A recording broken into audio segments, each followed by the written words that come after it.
Salom bolalar. Kayfiyatingiz yaxshimi? Darsga tayyormisiz? Agar kayfiyatingiz yaxshi bo'lsa, bugungi dunyo tanish darsimizni boshlaymiz. Dunyo tanish darsida bugungi o'tiladigan mavzuyimiz mening huquqlarim va majburiyatlarim.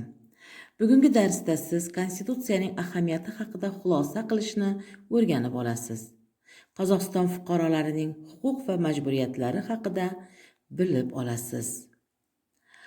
Bolalar, siz huquq va majburiyat deganda nimani tushunasiz? Bu ikkalasini farqlay olasizmi? Huquq bu davlat tomonidan belgilangan va saqlash shart bo'lgan qonun-qoida. Huquq davlat tomonidan nazorat qilinadi. Huquqni buzgan inson javobgarlikka tortiladi. Majburiyat esa jamiyat talablariga ko'ra yoki ichki xohishiga ko'ra so'zsiz bajariladigan harakatlar. Bolalar, siz davlat ramzlariga nimalar kirishini bilasizmi? To'g'ri bolalar. Davlat ramzlariga gerb, bayroq va madhiya kiradi. Davlat ramzlarini har bir Qozog'iston fuqarosi hurmat qilishi lozim. Konstitutsiya deganda nimani tushunasiz? Siz Qozog'iston fuqarosisiz. Qozog'iston Respublikasi Konstitutsiyasida mamlakatimiz fuqarolarining huquqlari va majburiyatlari yozilgan.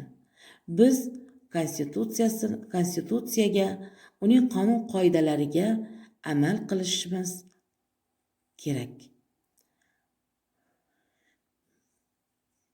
Rasmlarni ko'rib chiqing va ayting. Siz o'z huquqingizni bilasizmi? Har bir fuqaro qanday huquqlarga ega?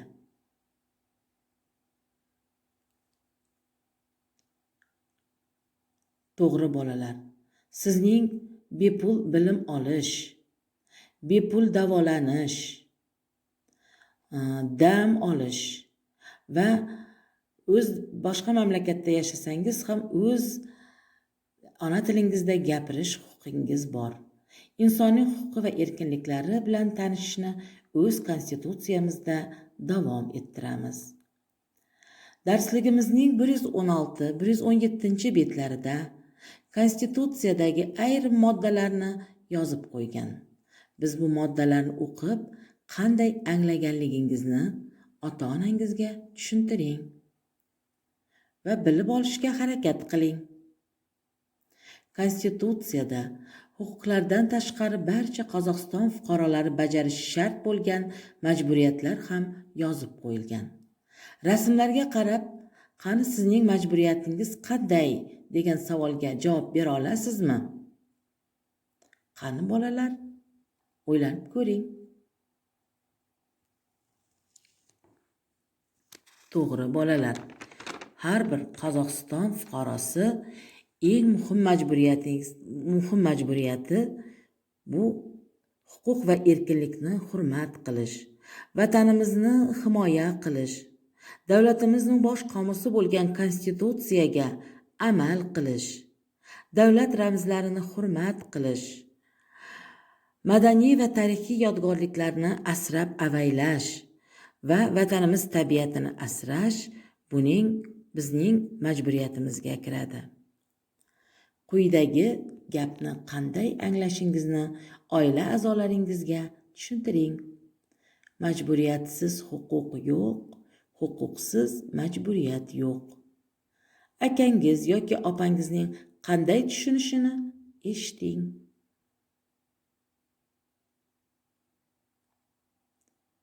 Barakalla bolalar. Endi fikrlab ko'ring. O'qituvchi dedi: "Sanjar, sen nega sinfda yuguryapsan? Axir sinfda yugurish mumkin emas-ku." Sanjar esa: "Yugursam nima bo'pti? Axir mening ham o'z huquqim bor-ku", dedi. Endi o'ylab ko'ring. Sanjar to'g'ri fikrladimi? Bunga siz nima deysiz? Ha bolalar, Sanjar to'g'ri fikrlamadi. Chunki U sinfda yugurish mumkin emas.